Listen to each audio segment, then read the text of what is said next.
Hello students, नमस्ते students, कैसे हैं आप लोग। आज हम 12th में एक चैप्टर है पाइथन में सीबीएसई में फंक्शंस, उसमें एक टॉपिक है डिफ़ॉल्ट आर्गूमेंट और position argument. Main default argument है, उसको समझते हैं क्या है। काफ़ी स्टूडेंट कंफ्यूज होते हैं।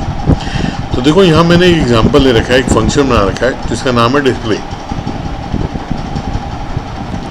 इसमें मैंने दो पैरामीटर ले रखे हैं, दो आर्गूमेंट के पैरामीटर। एक है ए नाम से, जिसको हम बोलते हैं पोजिशनल, और दूसरा b = 10, जिसको हम बोलते हैं डिफ़ॉल्ट। डिफ़ॉल्ट क्यों? क्योंकि हमने वैल्यू दे रखी है।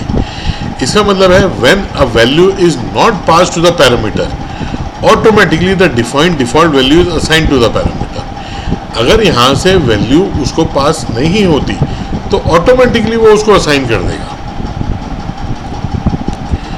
ठीक है, जैसा हमने यहाँ डिस्प्ले 12 लिखा, तो 12 किस में चला जाएगा? ए में। तो b की वैल्यू क्या हो जाएगी? 10, अपने आप ले लेगा। तो जब डिस्प्ले करेगा आंसर आएगा 12:10।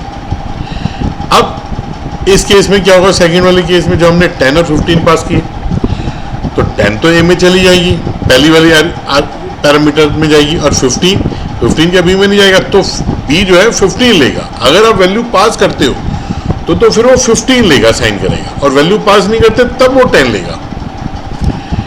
फिर हमने डिस्प्ले 5 किया, तो 5 ए में जाएगी और बी में क्या चला जाएगा? 10। ठीक है ना। इसके कुछ रूल्स भी होते हैं। क्या है?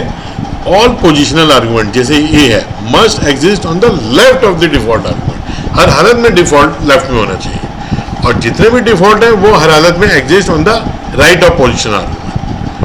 और जितने भी आर्गूमेंट्स डिफॉल्ट आर्गूमेंट के राइट में, वो फिर बाई डिफॉल्ट डिफॉल्ट ही होने चाहिए। अब जैसे अभी इसको रन कर देखते हैं और इस रूल्स को भी चेक करेंगे कि भाई रूल क्या बोलना चाह रहा है। इनको हमें कमेंट बनाना पड़ेगा क्योंकि हमने वो लिखा हुआ है।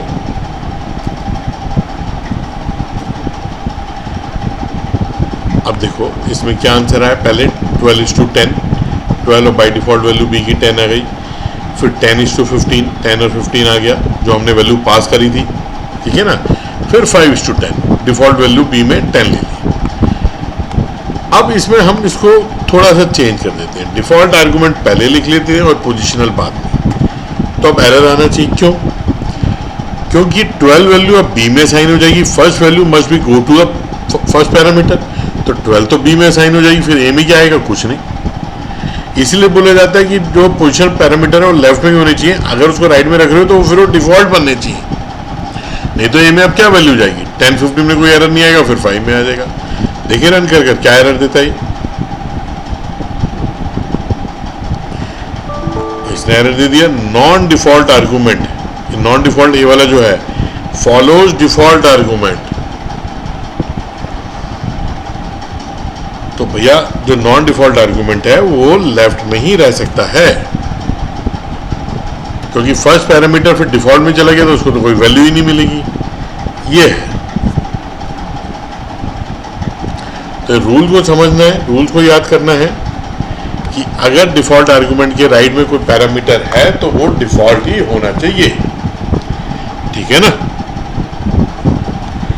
चलो फिर आज का टॉपिक यहीं खत्म करते हैं। नेक्स्ट फंक्शन में ग्लोबल लोकल वेरिएबल है, वो करेंगे। Okay, tata, bye bye.